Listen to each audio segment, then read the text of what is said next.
What is up, and welcome to Paudcasting. I'm Paul, and this is my story about crashing out.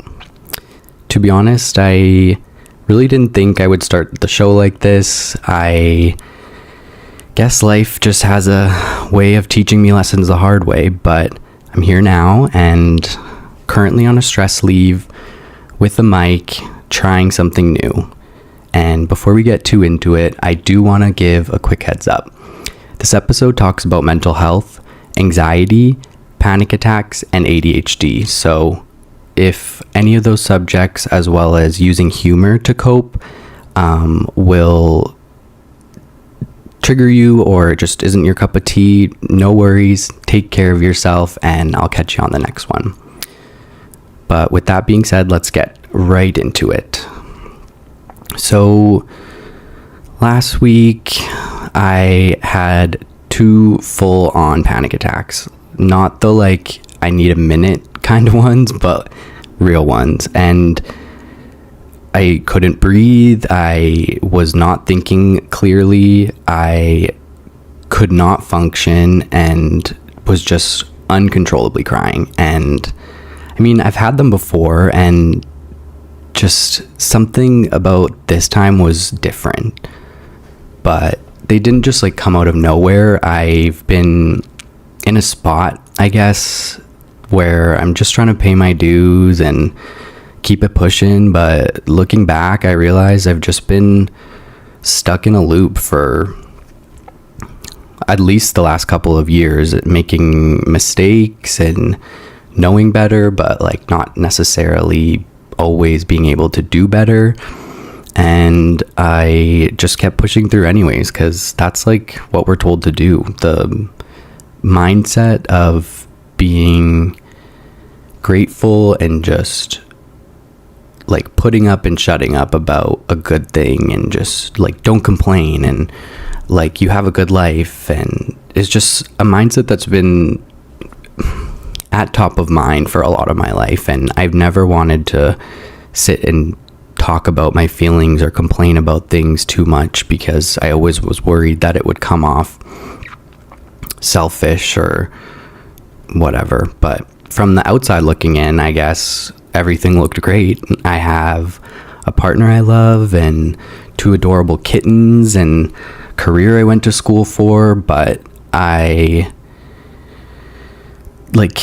did not want to admit the truth, which was I was just drowning in my own thoughts and felt embarrassed and in my own head consistently. My internal monologue got so dark that I started to say things like, I hate you, or even worse, you don't deserve to live, and things of that nature, which scared the living hell out of me. It's wild because these thoughts came during a time where things were objectively fine compared to other stressful times in my life or traumatic incidents or whatever. But legit, just the weight of everyday stress just crushed me, and I chose to hit pause. I'm 28, live in Edmonton, Alberta, Canada, and I guess this podcast is my version of hitting reset. Yeah, I guess. That was kind of corny, but for most of my life, I guess I've just felt like my brain runs on a different operating system. I need structure and reminders and more time than people seem to, compared. And I can't tell you how many times I've left my wallet or phone at my friend's house, or forgot to set a reminder to book an appointment, or things of that nature. And I just always chalked it up to anxiety or depression, and just that I was unhappy and an unorganized person, but never really anything else. And I guess after years of battling with myself, I finally reached a breaking point, which started leading me to ask new questions, and I saw my doctor and worked with them pretty frequently and with counselors and specialists, and eventually obviously crashing out led me to a diagnosis with a psychiatrist for ADHD. The attentive kind, or no, not the attentive kind, the inattentive kind. And let me tell you, when I heard that, everything clicked first, and then made sense immediately. Like the missed deadlines, that wasn't laziness. Struggling to get out of bed, not weakness.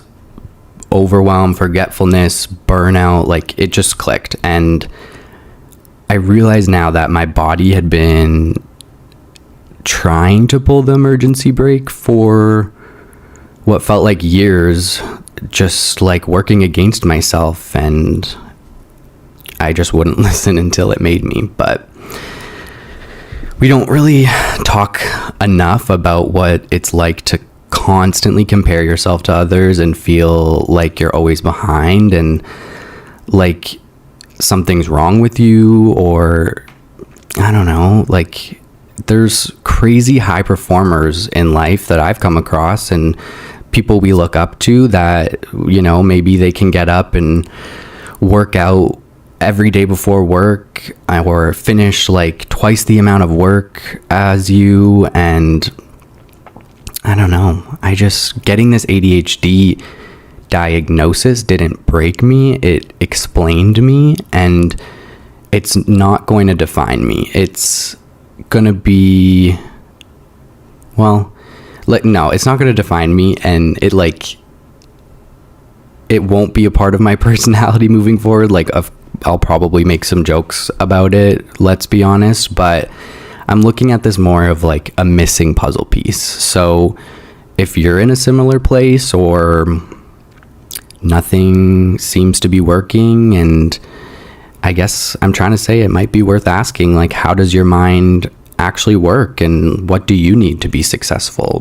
You may not have ADHD, but it may be in just different ways, like asking your partner for more support, or like time off, or, you know, do what you want to do. And that's really not always the easiest thing, to listen to yourself. It's quite an acquired skill I'm learning.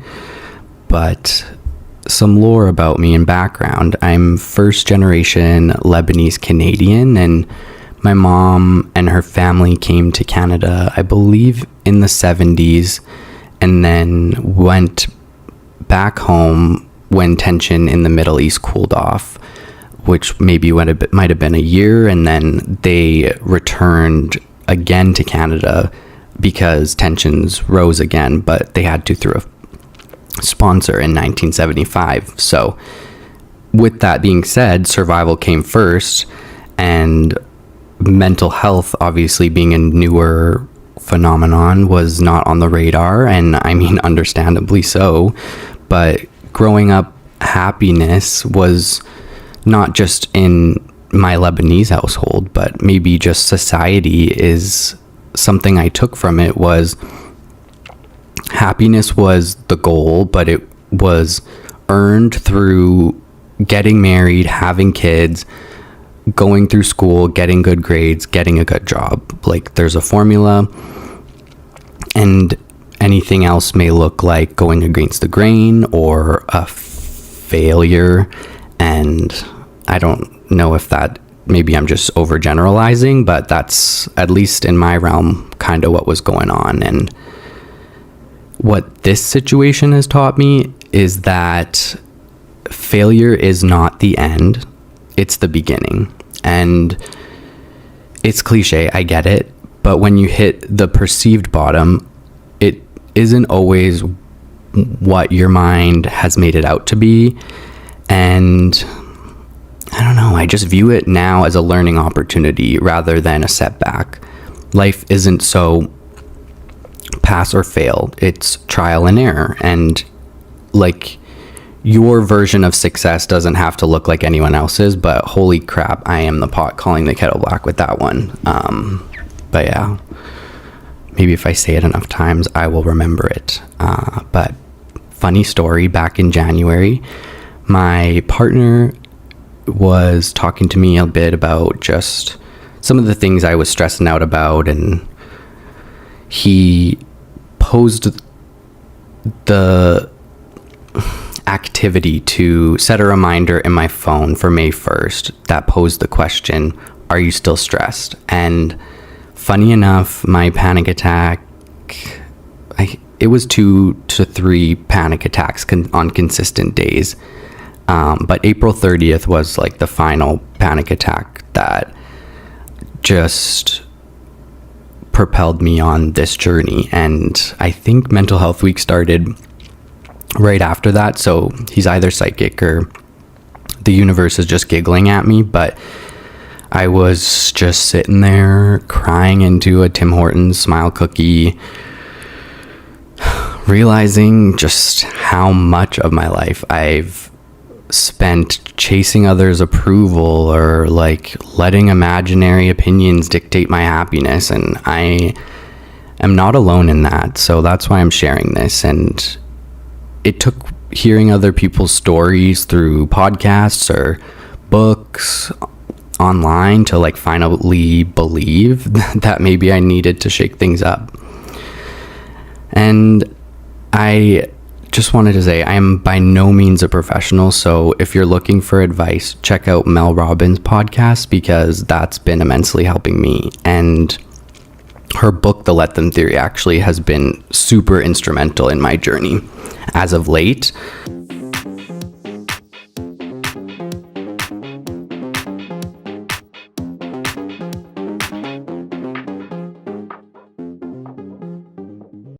Super excited because this episode of Paudcasting is sponsored by Movember, the world's leading men's health charity. Movember supports a wide range of men's health initiatives across the globe, with many right here in Canada. While Movember is known for funding programs in the spaces of men's mental health, prostate, and testicular cancers, it recently released a report called The Real Face of Men's Health, which details the current state of men like me in Canada and call on the government to commit to investing in a national men's health strategy. I wanted to include this message in today's podcast because it relates to the topics very closely, and I believe that men's health isn't talked about enough because it can feel embarrassing or viewed traditionally as being weak, when in reality, it shows strength to take care of yourself and ask for help when you need it. It might be the summer, but the hairiest month of the year is quickly approaching, and gone are the days where we can rely on the adults in our life to fundraise for initiatives like this. It's our turn to make a difference, and this will be my first year participating, and I'm really excited to get involved. To learn more about the report and how you can support this year's campaign by growing a mo, completing a move challenge, or hosting an event, visit Movember.com. I would like to thank the team over at Movember for sponsoring this episode. Full details and links are in the show notes. Another thing that's actually been helping me that I didn't anticipate has been journaling. And I'm not really talking about like a Wiccan leather notebook, like my handwriting looks like chicken scratch, but I journal on my phone and I just rage text the Apple Notes app like I'm rage texting a friend, and it helps track patterns and just show growth and I guess sort things out, like just thoughts. And I just look back at old notes, barely recognizing that dodo on the other end, but that's how I know I'm changing. And I guess another thing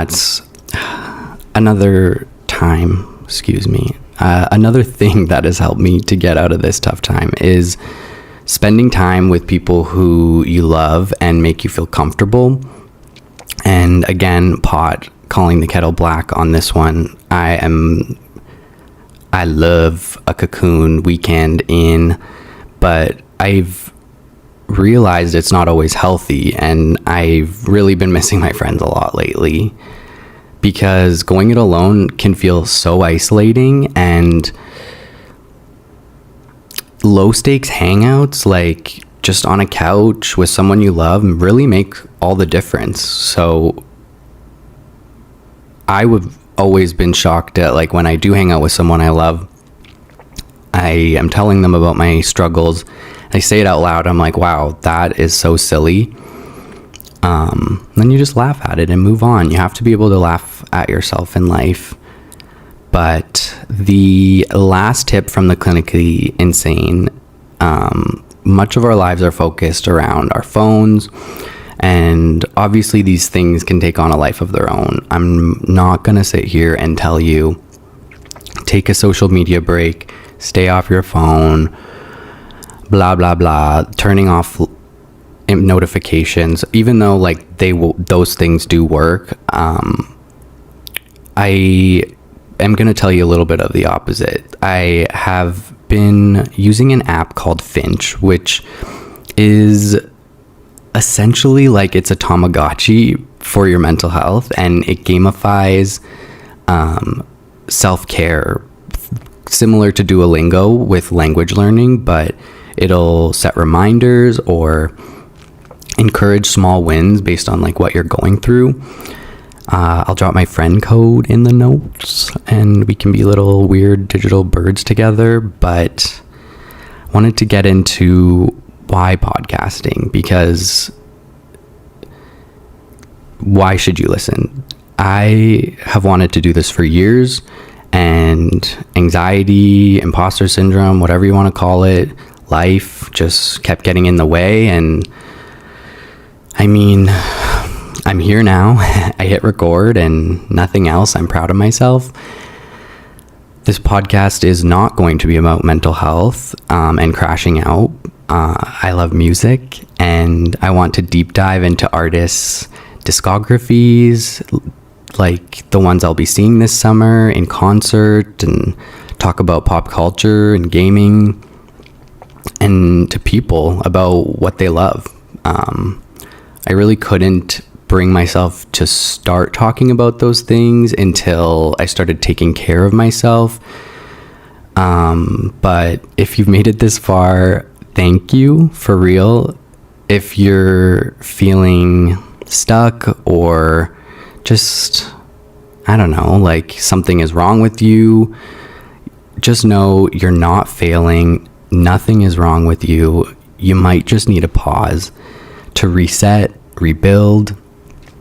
And crashing out doesn't mean you've lost. It might just mean you're finally paying attention. And if this episode spoke to you, maybe made you feel seen or laugh once, I want to ask you share it with a friend who may need to hear it, or toss me a follow on Paudcasting, wherever you get your shows. I'm on Instagram and TikTok right now, so you can subscribe to those for future episodes. That will be much more lighthearted than this.